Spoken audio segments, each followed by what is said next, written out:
हूँ अपने YouTube channel English originator में। यह क्लास महात्मा गांधी काशी विद्यापीठ वाराणसी एंड उससे संबद्ध कॉलेज में BA first year English literature के स्टूडेंट के लिए है। बीए फर्स्ट ईयर का जो पार्ट 1 होता है फर्स्ट सेमेस्टर फर्स्ट, ठीक है, उसमें सरोजनी नायडू के बारे में पूछा गया है कि उनका कंट्रीब्यूशन क्या है इंडियन इंग्लिश राइटिंग में, तो उसी के बारे में हम इस क्लास में पढ़ेंगे। इसके साथ ही साथ और वीडियो जो कि अरविंदो घोष, रविन्द्रनाथ टैगोर और बाकी जो राइटर्स के बारे में पूछा गया है सिलेबस में, उसको भी मैंने करा दिया है, तो आप जाकर उस वीडियो को भी देख सकते हैं। और अगर आप चैनल पे फर्स्ट टाइम विजिट कर रहे हैं तो सब्सक्राइब करिए, क्योंकि मैं बीए फर्स्ट ईयर के जितने भी फर्स्ट सेमेस्टर सेकंड सेमेस्टर दोनों की ही क्लास आपको प्रोवाइड कराने वाली हूँ, और यहाँ की सभी क्लासेस आपको फ्री में प्रोवाइड हो जाएंगी।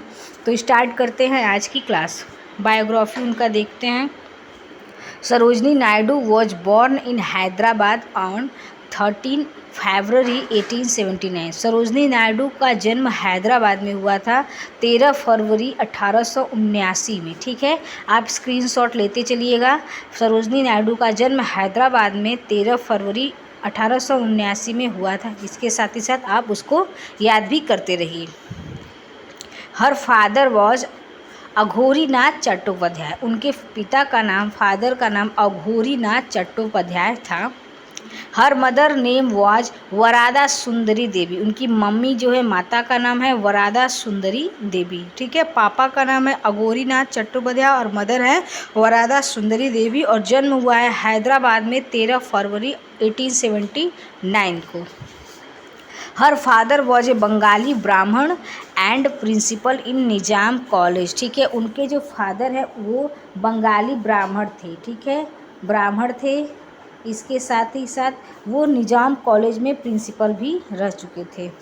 हर mother was a poetess, she had written poetry in Bengali. उनकी जो माता जी है वो एक नामी कवयित्री थी, और इसके साथ ही साथ वो अपनी जो कविता है वो बंगाली में लिखा करती थी। Sarojini got her education from Hyderabad, Madras, London and Cambridge. Sarojini Naidu की जो प्रारंभिक शिक्षा हुई है वो हैदराबाद में हुई है। इसके साथ उन्होंने मद्रास में भी एजुकेशन लिया, और वो हायर एजुकेशन के लिए कैम्ब्रिज यूनिवर्सिटी लंदन गई थी।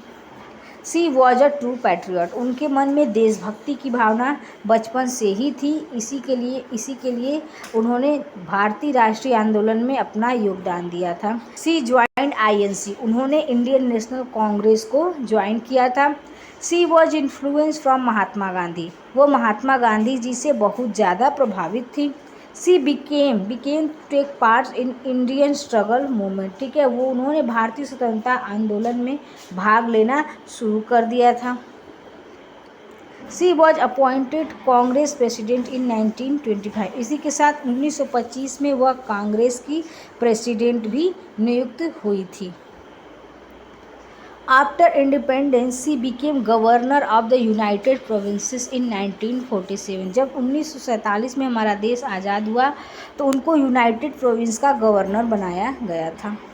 सी is known as the nightingale of India by Gandhi because of her colour, imagery and lyrical quality of her poetry. उनकी जो कविता होती है उसमें हम ज़्यादातर कलर देखते हैं, इसके साथ ही साथ इमेजरी और लिरिकल पोइट्री उन्होंने काफ़ी लिखा है। इसीलिए उनको महात्मा गांधी ने भारत की बुलबुल के नाम से पुकारा है, और उन्हें भारत कोकिला कहा जाता है। In the bazaars of Hyderabad published in 1912 was her most popular poem. उनका सबसे फेमस पोएम था बाजार ऑफ हैदराबाद, जो कि 1912 में पब्लिश हुआ था। She was married to Govind Raju Naidu. उनके हस्बैंड जो है वो गोविंद राजू नायडू थे, और इनकी जो शादी है वो काफ़ी कंट्रोवर्शियल रही थी। He was a physician. इनके हस्बैंड एक डॉक्टर थे। हर मैरिज लाइफ वॉज हारमोनियस। लेकिन इतनी सारे कंट्रोवर्सी के बाद ही उनकी शादी संपन्न हुई थी, और एक अच्छी शादी का जीवन उन्होंने व्यतीत किया था। दे हैड 5 चिल्ड्रन, और उनके 5 बच्चे थे। Naidu work for flood relief she and Kaisar e Hind, ठीक है, उन्होंने बाढ़ से पीड़ित जो लोग हैं की सहायता के लिए भी काम किया था, जिसके लिए उन्हें कौसरे हिंद का मेडल भी दिया गया था। स्क्रीनशॉट आप लेते रहिएगा। She was the second women president of INC. वो इंडियन नेशनल कांग्रेस की दूसरी महिला प्रेसिडेंट बनी थी। पहली आपको पता है एनी बेसेंट थी। She helped in establishing women's Indian association in 1970। 1917 में उन्होंने भारतीय राष्ट्रीय वुमेन इंडियन एसोसिएशन की स्थापना में सहायता किया था। Naidu is known as one of India's feminist luminaries. Naidu को भारत की जो प्रसिद्ध महिलाओं में के रूप में जाना जाता है। हर बर्थडे 13 फरवरी is known as women's day, इसीलिए उनकी जो बर्थ डेट है 13 फरवरी महिला दिवस के रूप में माना जाता है। Edmund Gosse called her the most accomplished living poet in India.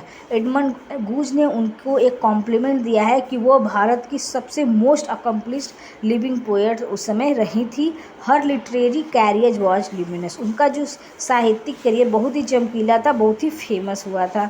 C road many poems like, उन्होंने बहुत सारी कविताएं लिखी है, जैसे कि इंडियन वीवर्स है 1917 में जो आया था। The broken wings songs of love death and the spring. ठीक, आप इसको स्क्रीनशॉट ले लीजिए। द इंडियन वीवर्स 1917 में आया और the broken wings songs of love death and the spring था। नेक्स्ट है 1917 में एक पोएम कब आया है, ये प्रोज वर्क है, the song of the palanquin bearers, lyrics by Naidu and music by Martin Shaw. ठीक है। 1912 में एक आया है the bird of time, the golden threshold, London and words of freedoms, ideas of nation. तो कैसा लगा आप क्लास? अगर अच्छा लगा हो तो प्लीज़ लाइक सब्सक्राइब करिए। Thanks for the watching.